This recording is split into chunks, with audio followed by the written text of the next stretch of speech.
Policy बाजार पर 1 करोड़ रुपए का टर्म लाइफ इंश्योरेंस केवल 450 रुपए महीने से शुरू। वाह! उत्तराखंड के जोशीमठ से जहां मकानों, खेतों के अलावा सड़कों पर दरार दिखाई दे रही है, जिसकी वजह से लोग दहशत में। दरार आने के बाद कई जगह हाई टेंशन लाइन के खंभे भी तिरछे हो गए। इसके चलते स्थानीय लोग परेशान हैं। बहुत से लोगों को उनके घरों से दूसरी जगहों पर शिफ्ट किया गया और तस्वीरें देखकर आप अंदाजा लगा सकते हैं कि किस तरह की बड़ी बड़ी दरारें जो हैं वो आई हैं और लोगों पर इस वक्त क्या कुछ बीत रही होगी जो सालों से वहां पर रह रहे हैं। हमारे साथ खास मेहमान यहाँ पर जुड़ रहे हैं। अतुल सती हैं, सामाजिक और राजनीतिक कार्यकर्ता हैं। अतुल जी, यहाँ पर जो तस्वीरें हम दिखा रहे हैं वो वाकई में परेशान करने वाली हैं और हम देख रहे हैं कि पहाड़ों को जिस तरह से पहाड़ों का सीना चीरा जा रहा है, पेड़ों को जिस तरह से काटा जा रहा है, अंधाधुंध यहाँ पर जिसे कहते हैं नियमों का उल्लंघन किया जा रहा है, वो एक बहुत बड़ी वजह है। लेकिन जिस वक्त जोशीमठ में जो कुछ चल रहा है उसे आप किस तरह से देख रहे हैं? ये पिछले 14 महीनों से लगातार लोगों के घर मकानों में दरारें आ रही हैं। 14 महीनों से लोग यहाँ लगातार सरकार के सामने इस बात को रख रहे हैं कि हमारे घरों में दरारें हैं। लोगों ने प्रदर्शन किया, ज्ञापन दिया, निवेदन किया सरकार से, लेकिन कुछ नहीं हुआ। अभी कुछ दिन पहले हम मुख्यमंत्री जी से मिलने गए। जोशीमठ बचाओ संघर्ष समिति के लोग थे, यहाँ के स्थानीय विधायक थे, मुख्यमंत्री जी के पास गए। मुख्यमंत्री जी ने बैठने तक के लिए नहीं कहा, 40 सेकंड हमारी बात सुनने को तैयार नहीं। और ये जोशीमठ जो है पुराने भूस्खलन पर है और लगातार यहाँ जो है अनियंत्रित निर्माण कार्य होते रहे, जल विद्युत परियोजनाएं बनती रहीं। उन जल विद्युत परियोजनाओं का लोग विरोध करते रहे। 2004 से लगातार लोग बोलते रहे कि जल विद्युत परियोजना की जो सुरंग है वो जोशीमठ के नीचे से गुजर रही है और ये जोशीमठ के अस्तित्व के लिए खतरनाक हो सकता है, लेकिन सरकार ने सुना नहीं। और अब वो सुरंग का जो है उसमें रिसाव हो गया है, उसका पानी जोशीमठ के नीचे से निकल रहा है। लोग सर्दी की रातें यहाँ आसमान, खुले आसमान में रहने को मजबूर है। लोग अपने घर मकान, उजड़ते हुए घर मकानों को छोड़ करके जा रहे हैं और ये दृश्य बहुत ज्यादा खतरनाक, बहुत ज्यादा दुखदायी है, पीड़ादायी है, लेकिन सरकार सुनने को राजी नहीं। न यहाँ का जिला प्रशासन, न स्थानीय प्रशासन। तब जाकर के लोगों को सड़क पर आने को मजबूर होना पड़ा। कल 1,500 लोगों ने सर्दी की रात में जोशीमठ में मशाल जुलूस निकाला है और अभी लोगों ने चक्का जाम किया हुआ है, जिसमें जो है देश भर से आए तो फंसे हुए, लेकिन इसके बावजूद प्रशासन की तरफ से कोई पहल नहीं। ये ज्यादा दुर्भाग्यपूर्ण है। अतुल जी, हम आपके पास और हमारे साथ दूसरे मेहमान हैं उनके पास चलते हैं। शैलेंद्र पवार हैं जो आपको बता दें कि वहां पर इनकी जिम्मेदारी बनती है, जोशीमठ म्युनिसिपल चेयरमैन हैं। शैलेंद्र साहब, मेरा आपसे सवाल था, जैसा अभी हम अतुल जी से भी बात कर रहे थे कि करीब लंबे वक्त से इस मुद्दे को उठाने और आप लोगों के संज्ञान में लाने की कोशिश की जा रही है और जो हालात हैं, जो तस्वीरें हैं, वो वहां की हालत बयां कर रहे हैं। आप लोग कोई कदम उठाने में अब तक नाकाम क्यों रहे? हम भी लगे हैं, लगातार प्रयासरत। हम भी 1 साल से 1.5 साल से लगातार लिख रहे हैं, लोग सरकार को लिख रहे हैं। सभी जगह हम भी खड़े हैं कि जो संघर्ष समिति जो आंदोलन कर रही है जोशीमठ बचाने के लिए, वो संघर्ष समिति का अध्यक्ष मैं ही हूँ। जी, यहाँ पर शैलेंद्र जी सवाल ये भी उठ रहा है, जिस तरह से अतुल जी कह रहे हैं, वहां पर जो लोग हैं वो बेहद इस वक्त परेशान चल रहे हैं क्योंकि जो सुरंग वहां पर बन रही थी वो जिस तरह से बनी और अब हम देख रहे हैं कि पानी तक लोगों के घरों से निकल रहा है और इतनी ठंड इस वक्त पड़ रही है और पहाड़ी इलाका है, तो वहां पर लोगों पर क्या कुछ बीत रही होगी। लोग अपने घरों से बाहर रहने को मजबूर हो गए, ये स्थिति आ गई है। उनके लिए प्रशासन क्या कुछ कर रहा है शैलेंद्र जी? जी मैडम, हम तो लगातार 2 महीने से जो भूदा प्रक्रिया बढ़ी है, भूदा साहब की, लोगों के घर मकान टूट गए हैं, जगह जगह से पानी के स्रोत निकल गए हैं। हम भी लगातार प्रशासन को लगातार प्रयासरत हैं, मिल रहे हैं। माननीय मुख्यमंत्री से भी इसमें मुलाकात करने देहरादून गए थे, हम भी 2-3 दिन पहले उनसे मुलाकात की है। उच्च अधिकारी हम लगातार सूचित करते आ रहे हैं कि जोशीमठ की स्थिति बहुत खतरनाक होती जा रही है। तत्काल कदम नहीं उठाए गए तो जोशीमठ को विनाश होने से, बहुत बड़ी घटना होने से नहीं रोका जा सकता है। हम लगातार संज्ञान में सरकार के लाते आ रहे हैं। तो आपको क्या लग रहा है कहां पर ये लापरवाही हुई है? क्योंकि आप खुद अगर यही बात कह रहे हैं कि आप लगातार सरकार के संज्ञान में ला रहे हैं, तो इसका मतलब सीधा है कि यहाँ पर सरकार पूरी तरह से इस मामले को नजरअंदाज कर रही है। जी जी जी जी जी मैम, जी शैलेंद्र जी, अपनी बात पूरी करें। जी, मैं कह रहा हूँ जो ये भूदा साहब की प्रक्रिया पड़ी है, जो एनटीपीसी की जो परियोजना है यहाँ पर, जिसकी 12 किलोमीटर लंबी सुरंग जोशीमठ के ठीक नीचे से गुजर रही है। इस सुरंग के कहीं इसमें टीबीएम मशीन की फंसी हुई है, जो टनल बोरिंग मशीन जो टनल को काटती है, वो मशीन इनकी फंसी हुई है जोशीमठ के ठीक नीचे। तो इनके लगातार अंदर इनके कार्य लगातार जारी हैं। कहीं ना कहीं एनटीपीसी इस पूरे भूदा साहब की जिम्मेदार है।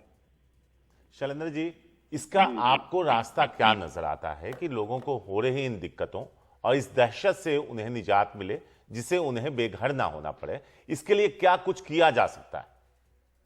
जी सर, सबसे पहले तो हम अनुरोध करना चाहते हैं सरकार से, जो एनटीपीसी जो परियोजना बन रही है, जो भविष्य में जोशीमठ को विनाशकारी हो सकती है, इस परियोजना को तत्काल बंद किया जाए और जहां जहां इन्होंने नीचे छेड़खानी की है उसका ट्रीटमेंट किया जाए और जो लोग जिससे प्रभावित हैं उन लोगों को सुरक्षित स्थानों पर विस्थापित पुनर्वासित किया जाए, अन्यथा जोशीमठ को बचाने से विनाश से नहीं बचाया जा सकता। सर जी अतुल जी, आप सुन रहे हैं शैलेंद्र जी को, जोशीमठ म्यूनिसिपल चेयरमैन है वो यहाँ पर। आप क्या कुछ कहना चाहेंगे, क्योंकि वो कह रहे हैं कि वो खुद भी यहाँ पर एक तरह से कहीं ना कहीं नाकाम नजर आ रहे हैं, वो असहाय नजर आ रहे हैं। उनको लग रहा है कि वो तो खुद ही संज्ञान में लाने की कोशिश कर रहे हैं। बिल्कुल बिल्कुल, जो संघर्ष समिति जोशीमठ बचाओ संघर्ष समिति है उसका मैं संयोजक हूँ और नगर पालिका अध्यक्ष उसके अध्यक्ष हैं।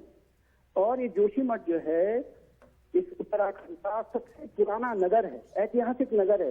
इसका 1500 साल पुराना इतिहास है। ये सांस्कृतिक नगर है। ये जो है भारत की सीमा पर बसा हुआ अंतिम नगर है।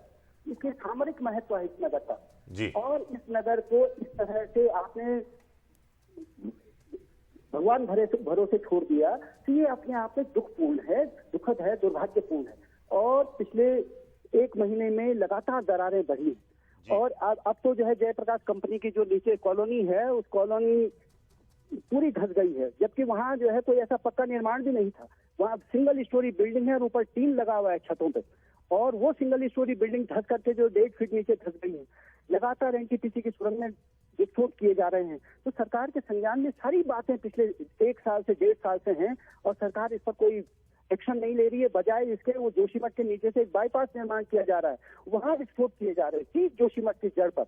तो ये जो अनियंत्रित विकास है, बिना किसी सोच समझ का विकास है, ये जो लोगों की जान लेने पर तुला हुआ है और लोग इसके लिए अब तो सड़क पे आने के अलावा उनके पास कोई चारा नहीं है और कल रात से लोग सड़क पर हैं। अतुल जी और शैलेंद्र जी, हम थोड़ी देर के लिए आपको रोकना चाहेंगे। हम चाहेंगे आप हमारे साथ बने रहें। मुख्यमंत्री ने इस मुद्दे पर क्या कहा है वो दर्शकों को पहले सुनवाते हैं। लगातार जोशीमठ का जो सर्वेक्षण का कार्य है वो पिछले दिनों चला है और जो भी सर्वेक्षण की रिपोर्ट आई है उसके आधार पर हम आगे काम कर रहे हैं। अभी हमने इसके लिए एक समीक्षा बैठक भी कर ली है। आपदा प्रबंधन विभाग को पूरी तरह से अलर्ट कर दिया है। जो भी जरूरी काम होगा जोशीमठ शहर को बचाने के लिए किया जाएगा, उसके ट्रीटमेंट के लिए किया जाएगा, लोगों के लिए किया जाएगा। आपदा प्रबंधन विभाग को मुख्य सचिव को आज ही हमने कहा है कि तत्काल वहां का टीम जो है सर्वे का काम करे, सर्वेक्षण करे, दौरा करे और जो भी जरूरत होती है वो करे और तत्पश्चात मैं भी वहां जाऊंगा। तो यहाँ पर आप दोनों ही मेहमानों ने सुना, मुख्यमंत्री यहाँ पर साफ तौर पर ये कह रहे हैं कि सर्वेक्षण किया जा रहा है और हिदायतें दी गई हैं प्रशासन को कि जो भी लोगों की समस्याएं हैं उन्हें सुना जाए और यहाँ पर हल निकाला जाए। लेकिन अतुल जी, यहाँ पर ये जो लोग अभी प्रभावित हो चुके हैं, सबसे पहले उनके लिए आपको क्या समाधान यहाँ पर नजर आता है? सबसे पहले सरकार को क्या कदम उठाना चाहिए? जिस सर्वेक्षण की मुख्यमंत्री साहब बात कर रहे हैं, यहाँ जो है 1976 में एक सर्वेक्षण हो चुका है। उसके बाद 2006 में सर्वेक्षण की रिपोर्ट हमारे पास है। उसके बाद स्वतंत्र वैज्ञानिकों की कमेटी ने यहाँ सर्वेक्षण किया। Doctor Naveen Juyal, doctor S P Satish, doctor Shubhra Sharma ने सर्वेक्षण किया है जून के महीने में। उसकी रिपोर्ट हमने सरकार को दी। उसके बाद स्वयं अगस्त 17 तारीख को सरकार ने एक कमेटी भेजी जिसमें जो है भूगर्भ विज्ञानी थे, IIT रुड़की के वैज्ञानिक थे, यहाँ वाडिया संस्थान के वैज्ञानिक थे। वो सर्वेक्षण करके रिपोर्ट सरकार को सितंबर के महीने में दे चुके हैं। हम जनवरी के महीने में खड़े हैं, उस रिपोर्ट पर कोई कार्यवाही नहीं हुई। और आप कह रहे हैं तत्काल क्या किया जाना चाहिए? वो तत्काल किया जाने वाला भी मैंने सचिव साहब को आज से 15 दिन पहले चिट्ठी लिखी कि आप तत्काल ये काम कर लीजिए। डीएम साहब को मैंने जब बहुत स्थिति खराब हो गई तो कल वॉइस मैसेज किया है, लेकिन उसके बावजूद कोई उस पर कार्यवाही नहीं। हमने कहा कि डीएम साहब जोशीमठ में कैंप करें। पल पल की जो स्थिति बदल रही है, लगातार दरारें बढ़ रही हैं, उसका संज्ञान लें, उसके अनुसार कार्य करें। यहाँ लोग जो सड़क पर रहने को मजबूर हैं उनके लिए रहने की व्यवस्था करें, उनके खाने की व्यवस्था करें। हमने कहा कि आप कम से कम अभी जो परिवार जो है बिल्कुल सड़क पर आ गए हैं उनको 10-10 हजार रुपए की कम से कम एक अहेतुक राशि दे दें ताकि लोग कम से कम अपने खाने पीने के गर्म कपड़ों की व्यवस्था कर लें। लेकिन ये सब भी नहीं हो रहा है जो तत्काल किए जाने वाला काम है। बाकी तो ठीक है, आप पुनर्वास करेंगे, विस्थापन करेंगे, कब तक करेंगे वो भी सवाल है, क्योंकि बहुत सारे हमारे तो ये जो जोशीमठ है लगातार आपदा से ग्रस्त रहा है। ऋणी आपदा के लोगों का अभी विस्थापन नहीं हो पाया है, जो 7 फरवरी की आपदा है। और तो जब उनका नहीं हो पाया तो हम तो फिर अभी के विस्थापित होंगे। तो इसलिए हम सारे सुझाव लिखित में दे चुके हैं, लगातार बोल रहे हैं, प्रशासन को बता रहे हैं, लेकिन उन पर कोई कार्रवाई नहीं। जी, शैलेंद्र जी से पूछते हैं। शैलेंद्र जी, कई सवाल हैं जो अब आपसे हम जानना जोशीमठ की आबादी कितनी है और कितने लोग इससे प्रभावित हैं, और क्या इसे करेक्ट किया जा सकता है कि जो टनल खुद गई है 12 किलोमीटर की आप बता रहे हैं जोशीमठ के ठीक नीचे से, कोई रास्ता बचा है क्या? जी, अभी तक जोशीमठ की जो हमारी आबादी जो 2011 की जनगणना में लगभग 17,000 की आबादी थी, और आज 11 साल हो गए हैं, तो अभी जनगणना दोबारा 11 साल से नहीं हुई है, तो लगभग 25,000 से ओवर, मतलब आर्मी मिलाकर, आईटीबी आर्मी कंपनियां मिलाकर लगभग 30,000 की आबादी जोशीमठ शहर की आज की डेट में जी।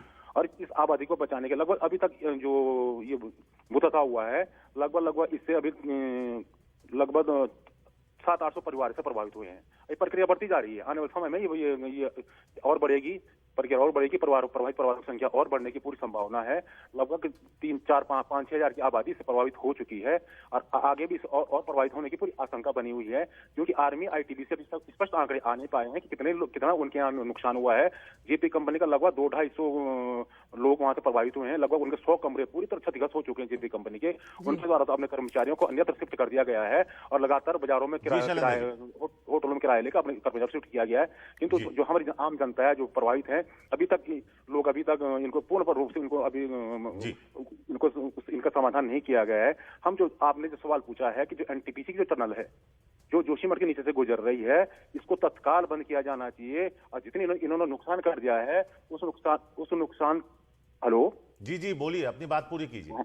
हाँ, जो जितना नुकसान ये कर चुके हैं, उस नुकसान की भरपाई इनसे एनटीपीसी करवाई जानी चाहिए। इन्होंने जो छेड़छाड़ की है उसका ट्रीटमेंट तत्काल सरकार को एनटीपीसी द्वारा करवाया जाना चाहिए। शुक्रिया शैलेंद्र जी आपका। अतुल जी, जाते जाते बहुत संक्षेप में आपसे, क्या अब विस्थापन के अलावा कोई और रास्ता बचा है, या नुकसान इतना हो चुका है कि अब कोई और रास्ता नहीं है? नुकसान जितना हो चुका है, विस्थापन के अलावा कोई अन्य विकल्प नहीं है, क्योंकि घर मकान टूट चुके हैं। 2 होटलों की तो फोटो जो है वायरल है, जो कभी भी गिर सकते हैं।